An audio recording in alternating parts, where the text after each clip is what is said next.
Informations sur le sujet Alexandre Poignard trouvé. Téléchargement en cours des données. Doc, c'est pas le Mais pire. et donc, cette histoire de piller. Il tente une nouvelle connexion. Que faisons-nous? Mais laissez-les donc faire. Nous pourrons ainsi plus facilement remonter à la source. Manant des sources. Ok, let's rock. Et question de Steffi. Pourquoi choisir de danser la salsa cubaine plutôt qu'une autre? Eh ben tout simplement, si tu veux faire comme dans Danse avec les stars, tu fais de la portoricaine. Si tu veux faire la salsa qui marche, tu fais de la cubaine.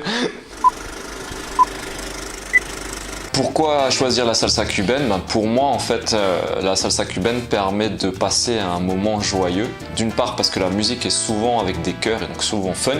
Et en plus, la rueda est amusante et le rapport homme-femme dans la cubaine est basé sur le jeu. Question de Steffi. Quelle est la différence entre la salsa cubaine, portoricaine, argentine, uruguayenne et péruvienne? Le pays. Tout simplement, ça dépend quel gars est parti de Cuba et est arrivé dans un de ces pays. Donc la différence dépend vraiment du gars qui est arrivé là-bas et qui a enseigné la salsa. Question de Steffi. Et pourquoi il y a des danseuses de salsa qui marchent sur les pieds d'autres danseuses? Parce que les danseuses ne gèrent pas leur espace. Celle qui se fait marcher dessus n'est pas arrivée à instaurer son territoire, et celle qui marche sur l'autre n'a aucune conscience de la distance de ses pas. Question de Ben, c'est quoi ton pas signature?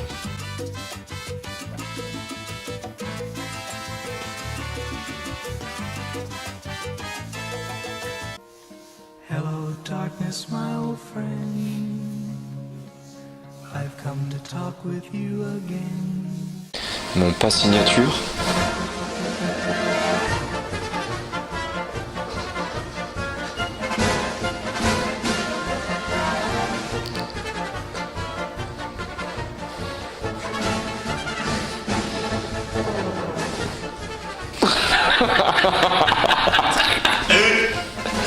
Question de Steffi. Pourquoi ne vaut-il mieux pas porter de talons en salsa cubaine? Pour pas marcher sur les autres filles. Mais en vrai, on peut porter des talons en cubaine. D'ailleurs, des cubaines dansent les talons avec des talons.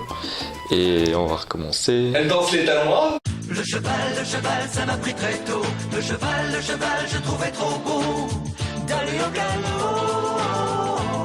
Le cheval, c'est génial. Mais en réalité, les cubaines dansent avec des talons et celles qui n'ont pas de talons dansent même les pieds surélevés pour imiter les talons. Mais danser sans talons permet d'être proche des origines afro-cubaines de la salsa et d'avoir les genoux pliés. Question de Steffi. Et pourquoi les belles danseuses partent-elles avant minuit lors des soirées salsa? Elles se sont fait pécho par un mec qui sent bon de la bouche, du corps et qui parle. Comment pourrais-je vous retrouver? Question de Steffi.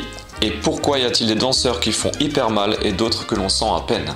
Pour moi, ça dépend des cavaliers. Il y a des cavaliers qui sont timides, qu'on va pas du tout sentir parce qu'ils oseront pas faire les gestes et ils ont pas eu de fille en face qui leur a dit plus fort, moins fort.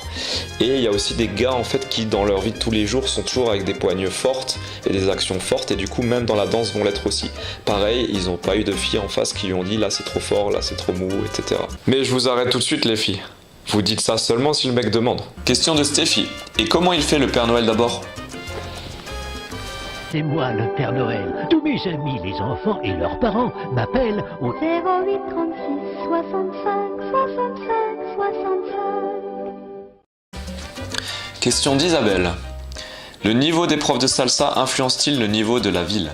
Bien sûr qu'il l'influence. Plus les profs sont forts et passionnés, plus ils vont former des bons élèves et donc plus la ville va avoir un niveau de danse général bon. Question de Ben. Pourquoi tu renies tes origines colombiennes? Je sais pas, qu'est-ce que je vais répondre à ça? Voilà, parfait.